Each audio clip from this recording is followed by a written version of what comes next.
And my chief of staff grabs me and says, come out. The Attorney General's on the phone. He wants to talk to you. And the Attorney General says, Pete, I'm going to concede the race to you. And I'm like, are you sure? I'm only up by about 1,500 votes. And my campaign manager's like, what are you doing? He's conceding. Take his concession. From Grindstone, this is Nebraska Made, a narrative journey through the lives of Nebraska's most inspiring business leaders. We unpack the intimate details of how our guests navigated obstacles and built their companies in pursuit of the good life. I'm JT Martin, and today we are from Nebraska's 40th governor, Governor Pete Ricketts.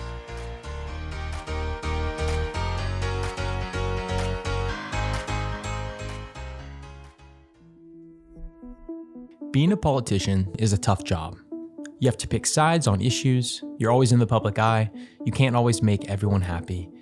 It takes a lifetime of putting yourself out there and hard work before people will actually trust you enough to lead. Well, our special guest today, Governor Pete Ricketts, knows all about hard work, as his father, Joe Ricketts, came up from humble beginnings to start something called a self-directed brokerage that would eventually become TD Ameritrade. That's right, the same TD Ameritrade that was acquired by Charles Schwab in 2019 for $26 billion.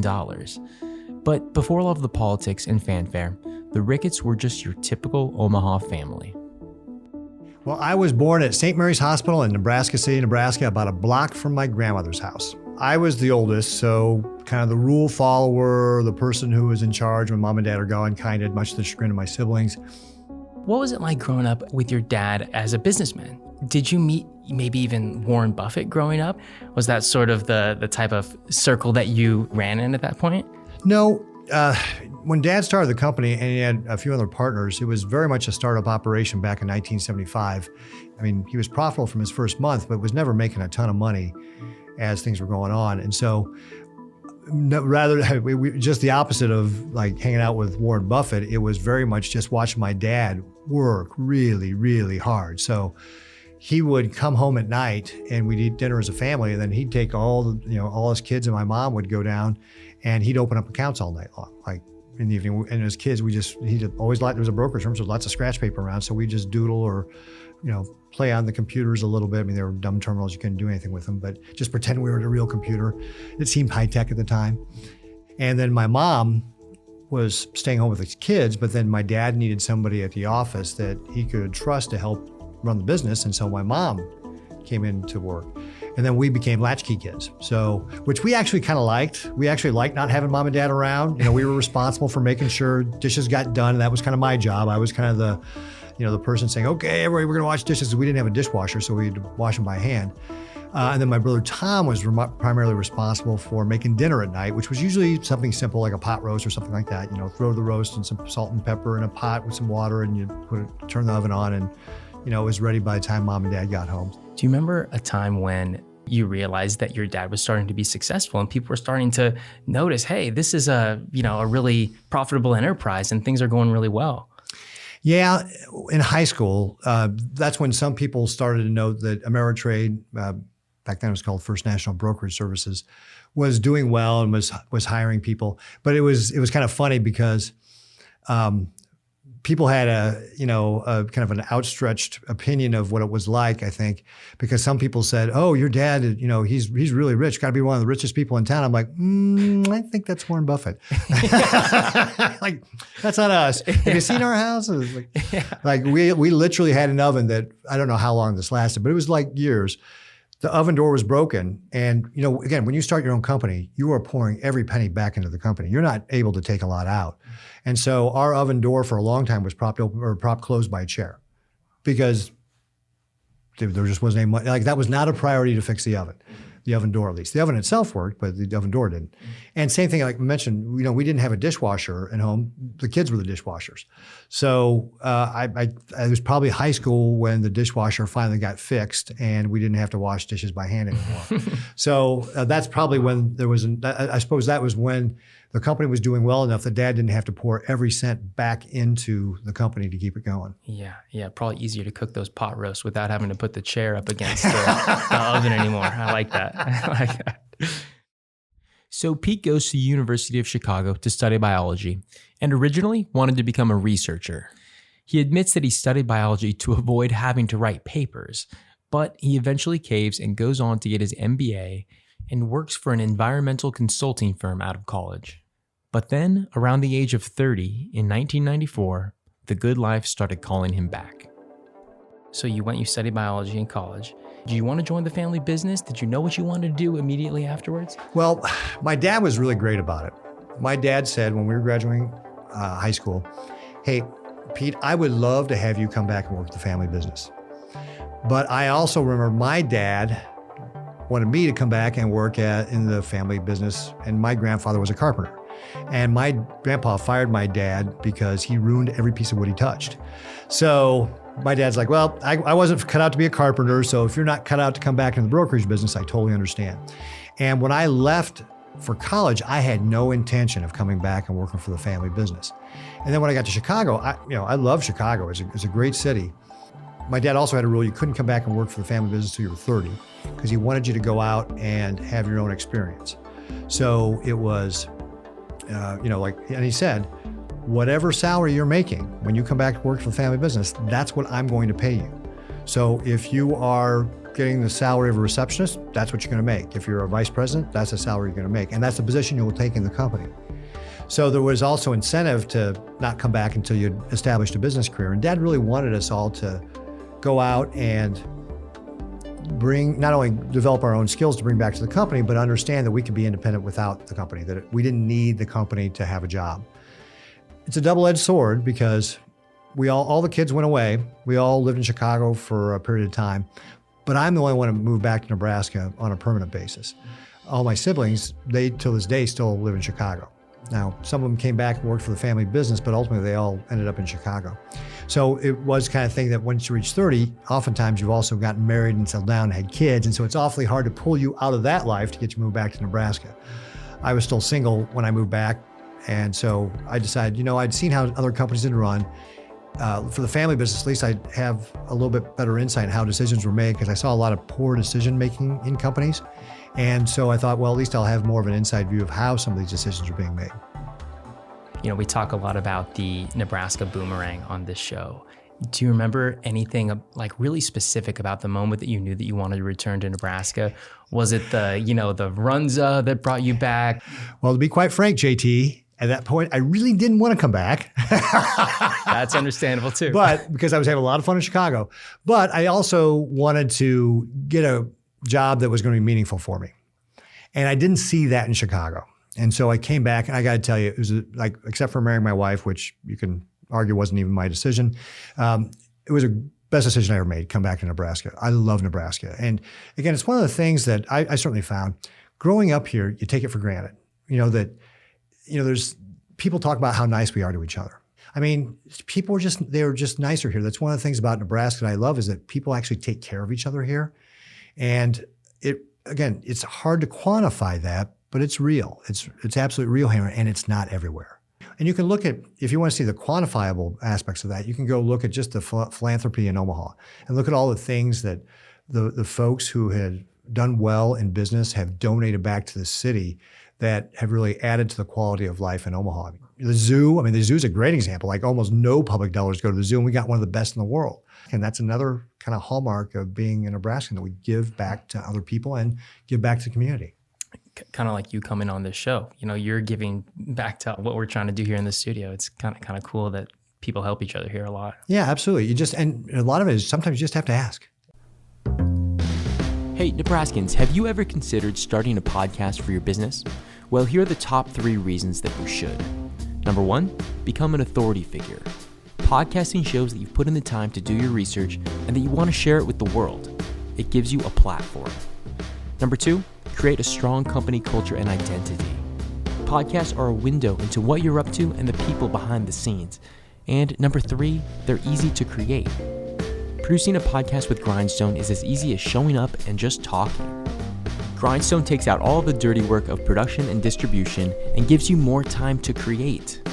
Go to grindstoneagency.com to learn more about getting started in podcasting.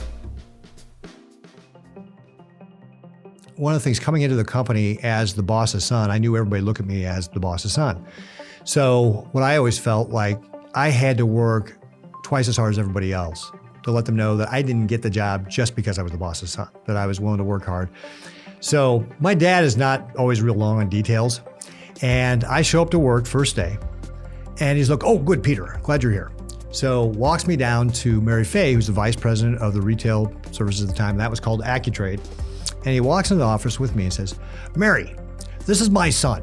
Find him a job." Like, he had not told her anything.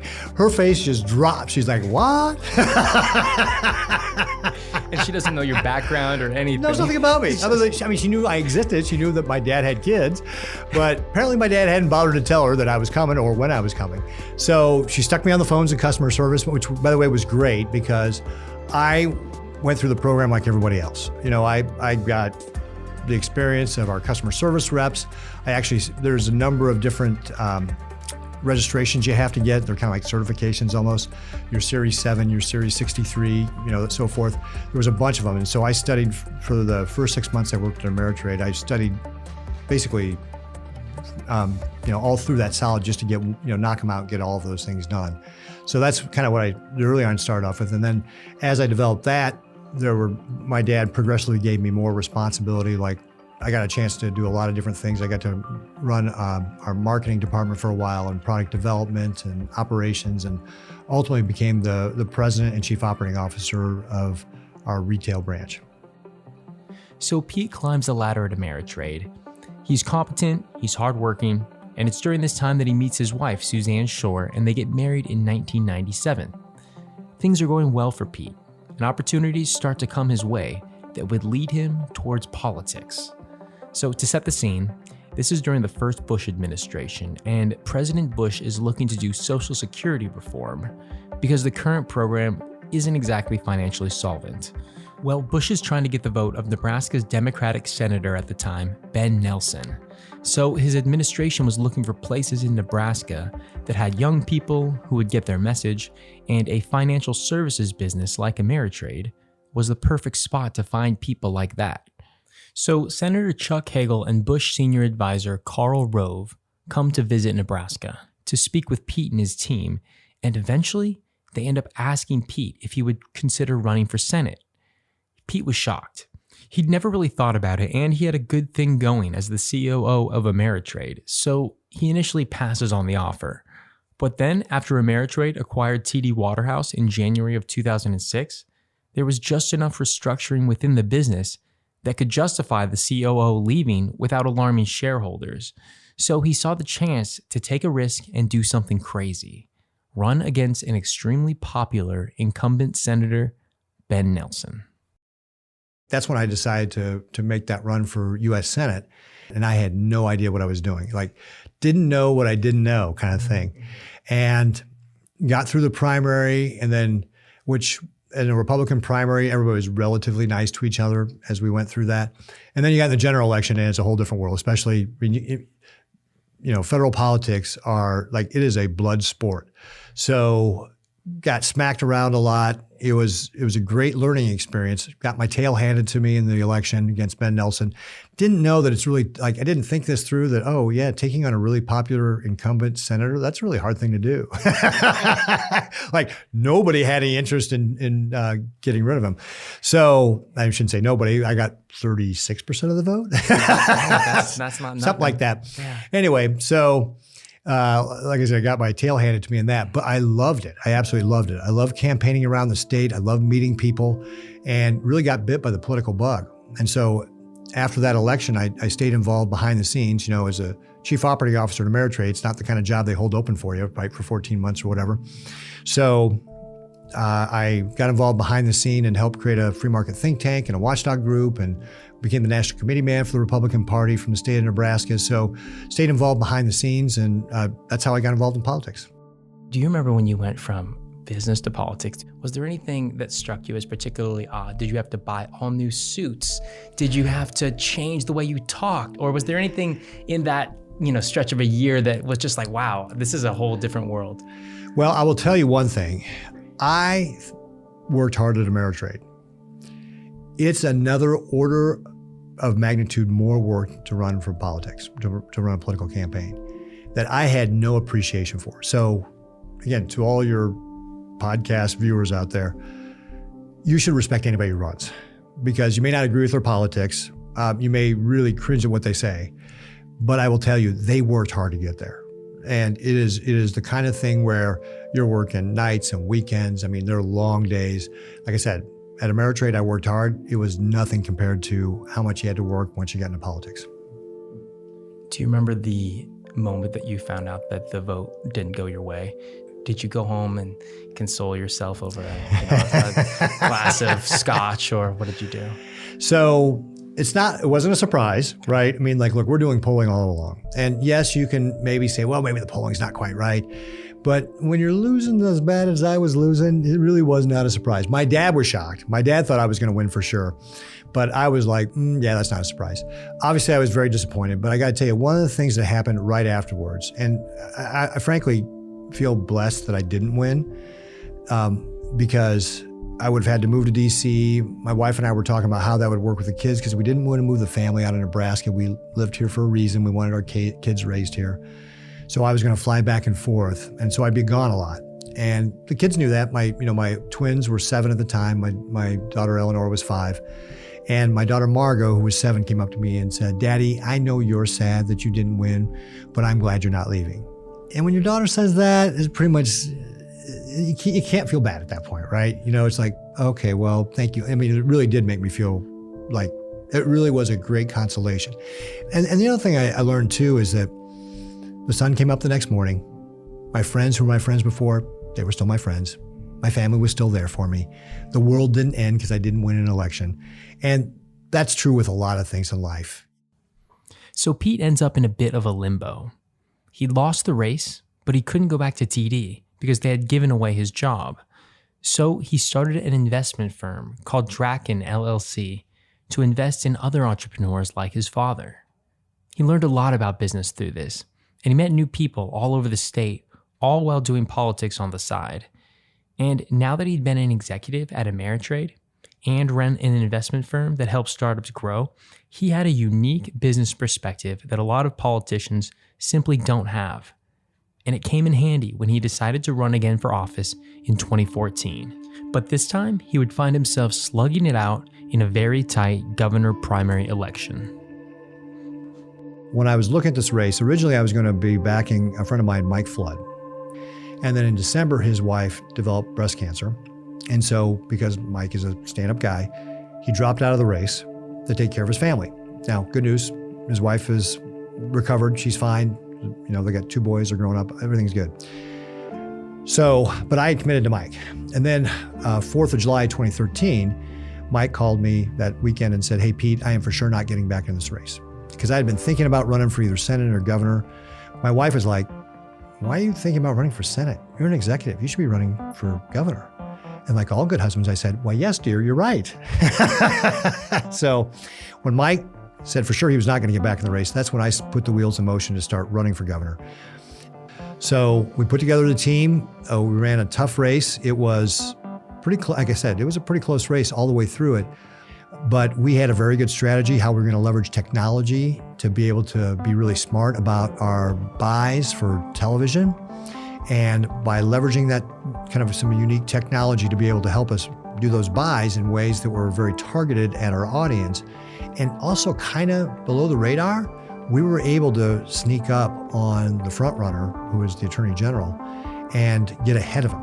And it was really, they didn't see it coming until it was very close to the primary. And that's one of the things that helped us win, was that we were able to build momentum in a way that they didn't see coming. And then we were able to win the race by about 2,300 votes, or about 1% of all the votes being cast. So I got 26% of the votes, and the Attorney General got 25% of the votes. It was a very, very close race. In fact, I remember election night, we were in the Cornhusker Hotel in the basement, so there's no cell coverage. And my chief of staff grabs me and says, "Come out. The Attorney General's on the phone, he wants to talk to you." So I go outside, and it's like 11 o'clock at night or something like that. And we're outside so I can get cell phone coverage. And the Attorney General says, "Pete, I'm going to concede the race to you." And I'm like, are you sure? I'm only up by about 1,500 votes. And my campaign manager's like, what are you doing? He's conceding, take his concession. But the other day, right, it actually matters it doesn't matter he concedes. I mean, it's not how many votes you actually get it. So concessions are more ceremonial than anything else. Okay. But anyway, so that was winning the primary that night. And that was, it was a ton of fun. And, I'd been through the Senate race and maybe become kind of zen about how all these things work. And look, when you're doing your election night party, a lot of candidates will be in what they call the war room, waiting for the final results. Because if they lose, they don't necessarily want to see everybody see the disappointment on your face, whatever. And I'm like, this is essentially a big party of people that I know and like that I've invited to this thing. It's almost like my wedding reception. So I want to be out there with them. And if I lose, I lose. Again, kind of what I learned from my Senate race, the sun's going to come up tomorrow. My family's still going to be my family. My friends are still going to be my friends. So I don't have a problem being out there even if we do lose. And ultimately, we did end up winning. So it had a happy ending for me. But what was great was having my family there. There's a great picture on the front page of the Journal Star of me hugging my son Roscoe. So that Eleanor actually had gone to bed. She didn't get back up for the actual official announcement. But Roscoe and Margaret were there, and so it was just great sharing with them. And then I had been saving a really nice bottle of scotch because you mentioned scotch earlier. How did I know? A 40-year-old bottle of Lefroy that was just amazing. The barley was grown in 1960. So we opened that up and everybody got so this is like the after party to the election night party. There's still a lot of people there and we all got these cheap plastic hotel cups and everybody's getting this much poured into it. If they knew how much per ounce that cost. Right. I'm like, hey, if you're not going to drink that, will you pour it back in my glass? Because that's really expensive scotch. So after the closest Republican gubernatorial primary since 1922, Pete Ricketts ends up the 40th governor of Nebraska, defeating Democratic candidate and former regent of the University of Nebraska, Chuck Hasselbrook, receiving 57.6% of the vote to Hasselbrook's 38.9%. But now the hard part starts. In 2014, Nebraska's economy was strong in some sectors, but was trailing most of the country in innovation. So Governor Ricketts puts his team to work, and the result was an impressive first term where he won back-to-back governor's cups, an award for the state with the most economic development projects per capita. Now the hard part starts. You had no clue that a global pandemic was coming up.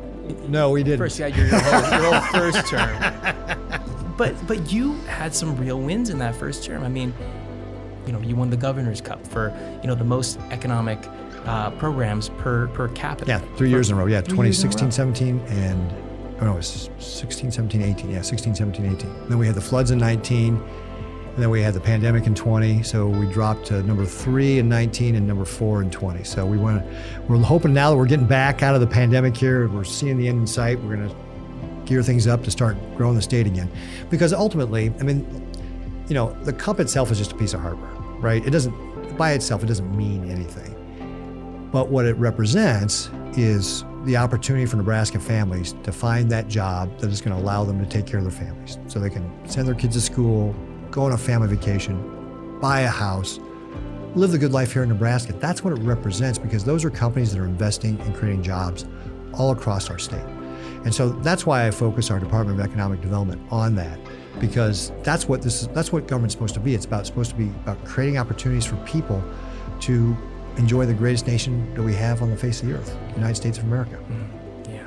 Wow. And I mean, it seems like we've really done that. Just the amount of, venture deals that we had back in 2012 versus now. We've just come such a long way in kind of bridging that gap. And now we are really kind of in the middle of the pack here for states that are developing economically. Yeah, certainly when it comes to venture capital and startups, we had to develop an ecosystem, and it's still a work in progress to be able to help those startup companies.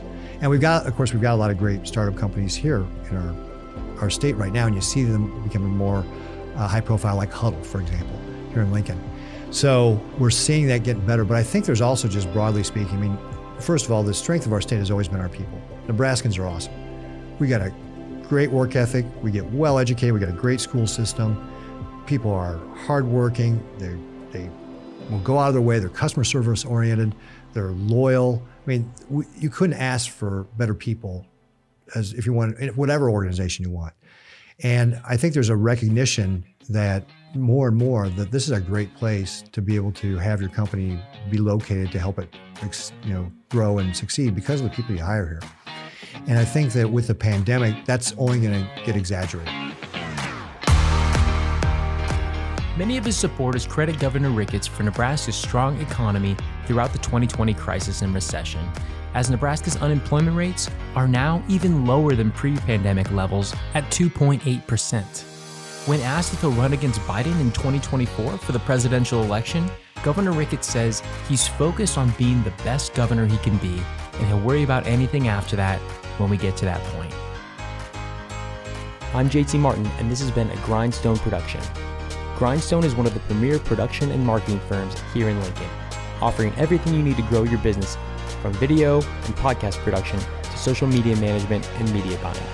You can learn more by visiting grindstoneagency.com. And actually, again, some of the great things to do in Omaha, Jazz on the Green. So I took our first official date without my cousin. We went to Jazz on the Green. I brought a bottle of red, a bottle of white, because I didn't know what she liked, and some snacks, all this. And it was just like, again, this is the kind of stuff you get to do in Omaha because it's such a cool place to grow up. Yeah, and that's still happening today, Jazz on the Green, right? Yeah, Jazz on the Green still goes on. Okay. Note to all you single listeners out there. Take some Work for me. Jazz on the Green.